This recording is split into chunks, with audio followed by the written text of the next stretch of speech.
दोस्तों ऐं ॿियो ॿुधाईंदो हलां त शाहिद खुसो व्लॉग यूट्यूब चैनल में तव्हां सभी दोस्त जेका नवां या पुराणा आया आहिनि उन्हनि खे चवंदुसि वॾियूं तव्हांजी महिरबानियूं असांजे हिन चैनल ते तव्हां विज़िट कयो आहे। अॼु जा तव्हां विज़िट कयो आहे त तव्हांखे अपडेट बि भली ॾींदासीं। दोस्तों रियासत ड्रामो बसि हाणे कुझु ई ॾींहंनि में इंशाअल्लाह जो प्रोमो अचण वारो आहे। जी हाँ दोस्तों, रियासत ड्रामे जो प्रोमो KTN एंटरटेनमेंट ते अचण वारो आहे। छो त KTN एंटरटेनमेंट में आज़म एंगल जो वॾो मेगा प्रोजेक्ट अचण वारो आहे जंहिंजो नालो आहे रियासत, जंहिंजो डायरेक्टर खजू साहब आहे। तव्हांखे त ख़बर आहे।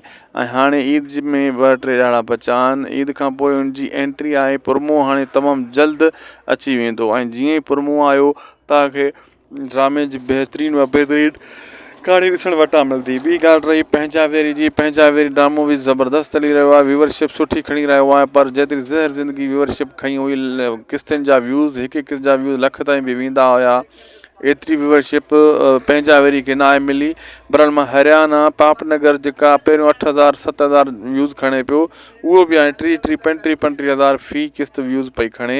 यानी पापनगर बि हाणे पंहिंजा वेरी जे मुक़ाबले में अची चुको आहे। बहरहाल दोस्तों, असांखे ॾींदा इजाज़त। अगरि अपडेट तव्हांखे सुठी लॻी त महिरबानी करे शाहिद खोसो व्लॉग यूट्यूब चैनल खे ज़रूरु सब्सक्राइब, लाइक, शेयर कंदा। ही अव्हां जो ई पंहिंजो चैनल आहे। अल्लाह हाफ़िज़।